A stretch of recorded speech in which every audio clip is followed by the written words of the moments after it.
علی رضی اللہ تعالی عنہ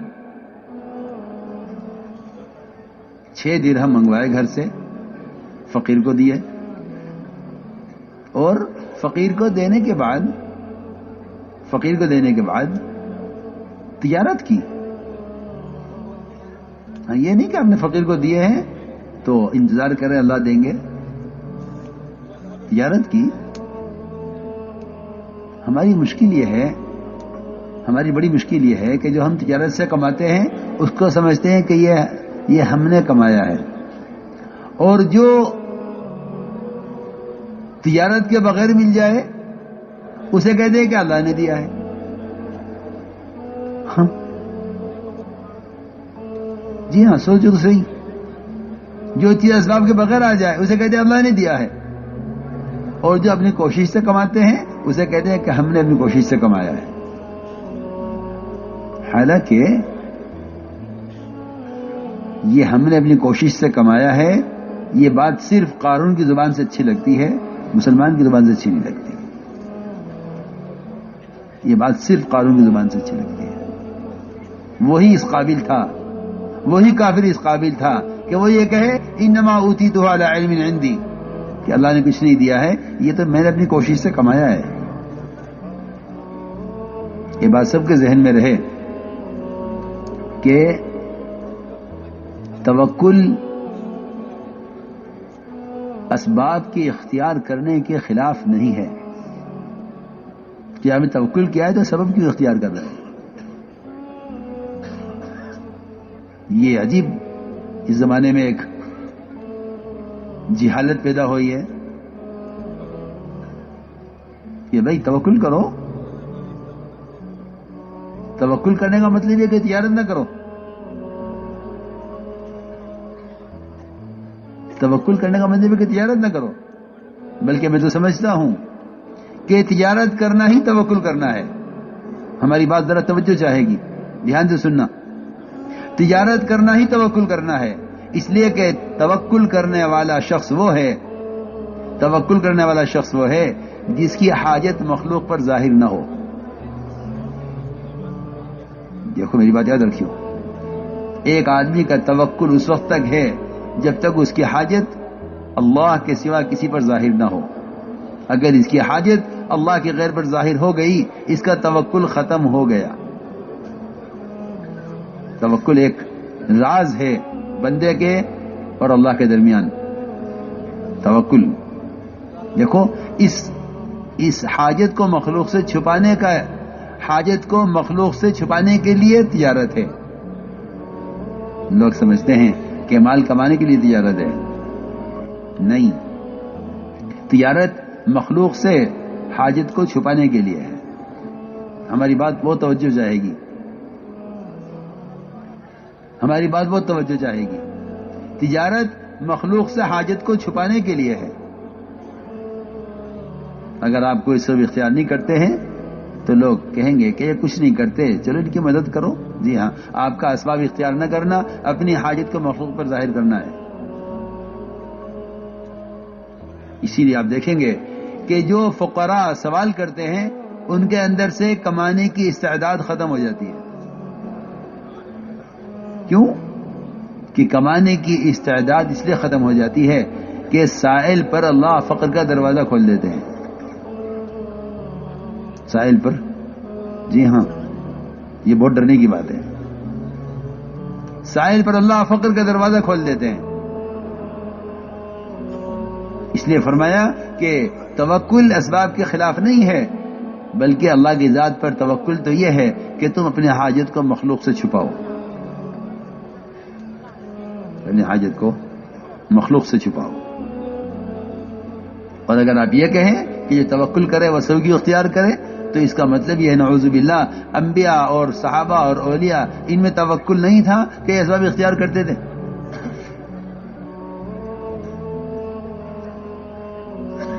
یہ اسباب اختیار کرتے تھے، ان میں توکل نہیں تھا.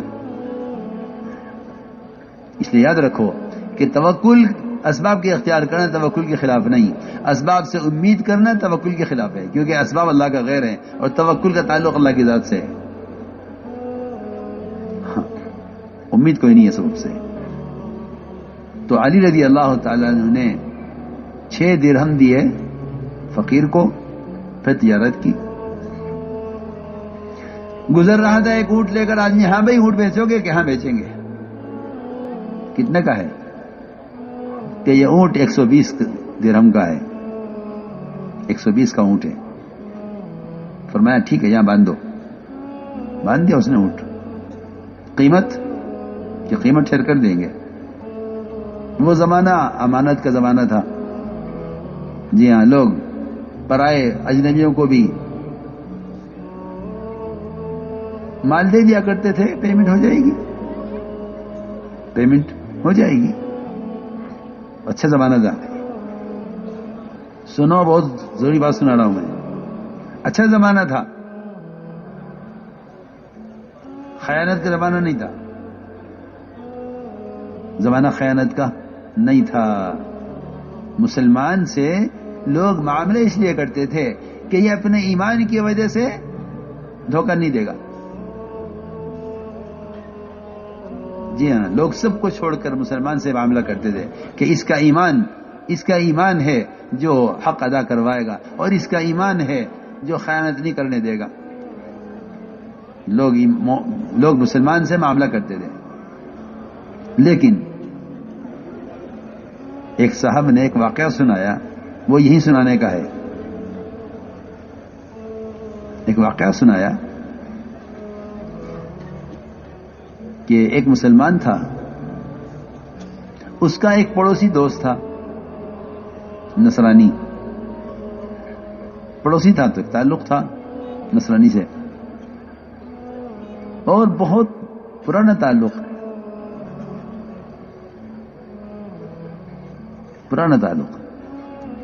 یہ مسلمان کہیں لمبے سفر پر جانے لگا. بڑا مالدار آدمی تھا. خیال یہ ہوگا کہ گھر میں اتنا مال ہے، اتنا زیورات ہیں، اتنی نقدی ہے، اتنا سامان ہے، تو ایسا نہ ہو کہ لمبے سفر کے دوران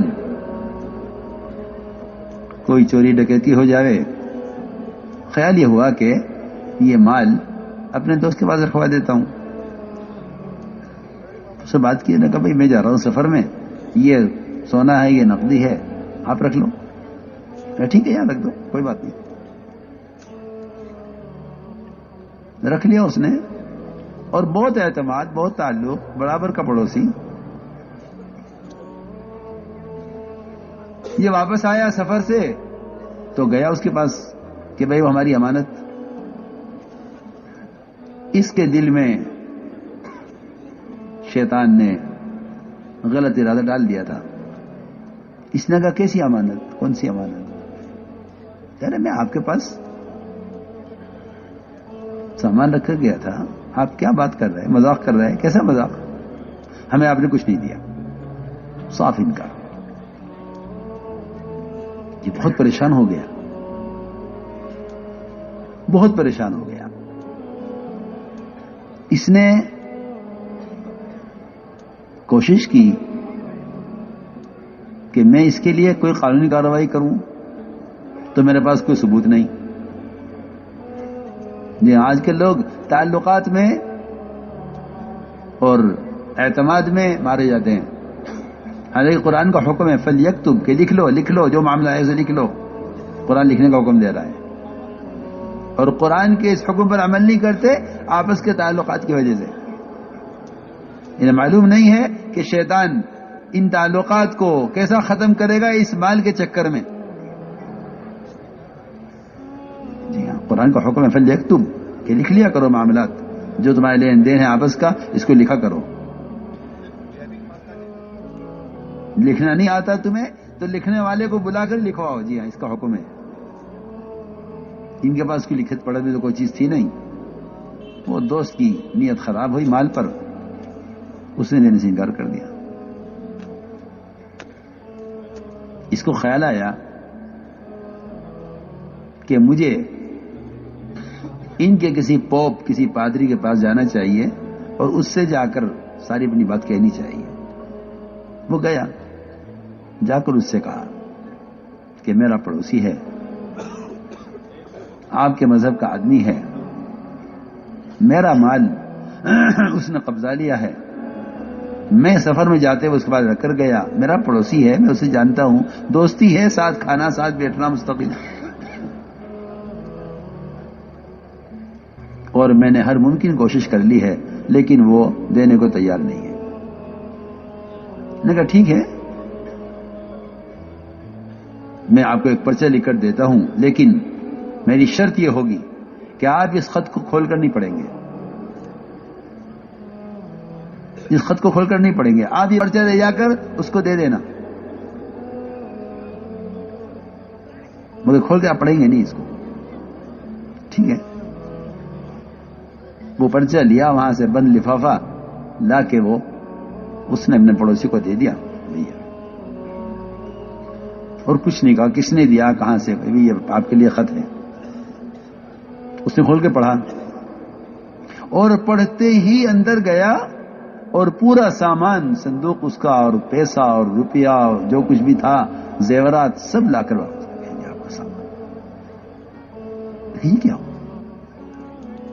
کیا ہوا؟ یہ مہینہ بھر ہم پریشان ہوئے اور آپ نے ہر دفعہ انکار کیا، آخر کیا بات ہے؟ کیسے آپ واپس کر رہے ہیں؟ اور آپ نے کیا کیا میرے ساتھ؟ یہ اس نے کہا کچھ پوچھنے کی ضرورت نہیں ہے، تمہارا سامان مل گیا، تم جاؤ۔ اس نے کہا دیکھو جو ہو گیا وہ ہو گیا، لیکن مجھے یہ بتاؤ کہ اس پرچے میں کیا لکھا ہوا تھا؟ اس نے ایسی بات کہی کہ واقعی ہمارے آپ کے رونے کی بات ہے۔ اس نے کہا پرچے میں کچھ نہیں تھا، ایک سطر لکھی ہوئی تھی کہ اس کے پوپ نے اس کو لکھا کہ مجھے حیرت ہے کہ تو مسلمان کب سے ہو گیا۔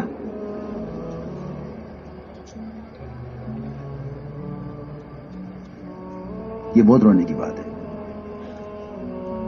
اس کے پوپ نے لکھا اس میں خط میں صرف اتنا لکھا کہ تو نے اس کا حق دبایا ہے، اس کا مال چھپایا ہے، تو مسلمان کب سے ہو گیا؟ یہ کام تو مسلمان کرتے ہیں، تم تو نہیں کرتے۔ کہنے لگا کہ مجھے یہ بات برداشت نہیں ہوئی کہ میں کسی کا مال دبا کر مجھے مسلمان کہا جائے۔ اللہ اکبر! ایسا عجیب واقعہ صاحب نے سنایا کہ اس نے فوراً پیسہ لا کر، زیور لا کر سب واپس کر دیا۔ کہنے کی چیز نہیں، یہ نہیں ہو سکتا کہ مجھے مسلمان کہا جائے۔ سنو،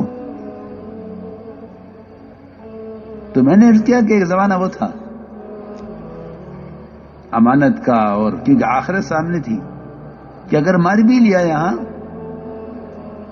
تو آخرت تو سامنے ہے، کیا ہوگا؟ میں نے کل بھی عرض کیا تھا کہ جو آدمی اپنی کوشش سے کسی کا حق مار بھی لے گا کہ وہاں قیامت میں اگر زمین قبضائی ہے تو زمین کی شکل میں قلادہ بنا کر اسے گلے میں ہوگی، اگر بھینس چرائی ہے تو بھینس اس کے گلے میں لٹکی ہوئی ہوگی، اور اگر بکری چرائی ہے تو بکری اپنی آواز کے ساتھ اسے گلے میں لٹکی ہوئی ہوگی، اگر گائے چرائی ہے تو گائے گلے میں لٹکی ہوئی ہوگی، گائے کی شکل میں۔ جی ہاں، اللہ دکھلائیں گے ساری مخلوق کو۔ یہاں تو جس کا حق مارا گیا وہ جانتا ہے میرا حق مارا گیا ہے، اللہ قیامت میں حقوق مارنے والوں کی کہ جرم کو ساری مخلوق کے سامنے ظاہر کریں گے، سب دیکھیں گے کہ اس نے دنیا میں فلاں کا حق مارا ہے۔ اس لیے میرے دوستو عزیزوں، معاملات بڑی نازک چیز ہے، بڑی نازک چیز ہے۔ جی ہاں، معاملات بڑی نازک چیز ہے۔ چنانچہ علی رضی اللہ تعالی عنہ، اس کو میں کہہ رہا تھا کہ اعتماد کا زمانہ تھا، اس نے کہا ٹھیک ہے میں باندھ دیتا ہوں، قیمت دے دینا۔ ابھی یہ گیا تھا اونٹ کا مالک کہ اللہ لے کر آئے گاہک کو۔ اونٹ کس کا ہے؟ کیا بات ہے ہمارا ہے؟ کیا بات ہے؟ اونٹ چاہیے۔ کتنے کا ہے؟ کہ 200 درہم کا ہے۔ 200 درہم میں اونٹ بیچا، 120 قیمت دی اونٹ والے کو اور 60 درہم علی رضی اللہ عنہ گھر لے کر گئے، اور گھر جا کر یہ نہیں کہا، روایت میں ہے گھر جا کر یہ نہیں کہا میں نے کیا اس طرح کی ہے، بلکہ گھر جا کر حضرت علی کی سب سے پہلی بات یہ ہے ھذا ما وعدنا اللہ علی لسان نبیہ صلی اللہ علیہ وسلم، کہ یہ وہ وعدہ ہے جو اللہ نے ہم سے اپنے نبی کی زبان پر کیا تھا کہ تم ہمارے دین کے تقاضے پر 6 درہم خرچ کرو، ہم 60 تمہیں دنیا میں دیں گے، 10 گنا کا وعدہ دنیا میں ہے۔ ہاں یہ ہے روایت میں، اسی میں کہہ رہا تھا کہ تعلیم کا مطلب یہ تھا کہ تم اسباب کی تردید کرو تعلیم کے ذریعے، اسباب کی تردید کرو۔ حضرت علی رضی اللہ تعالیٰ نے سبب کی تردید کی ہے، اور اب گھر میں داخل ہوتے ہوئے وعدہ یاد دلایا کہ یہ وہ وعدہ ہے جو اللہ نے اپنے نبی کی زبان پر ہم سے کیا تھا، یہ وہ وعدہ پورا ہوا ہے۔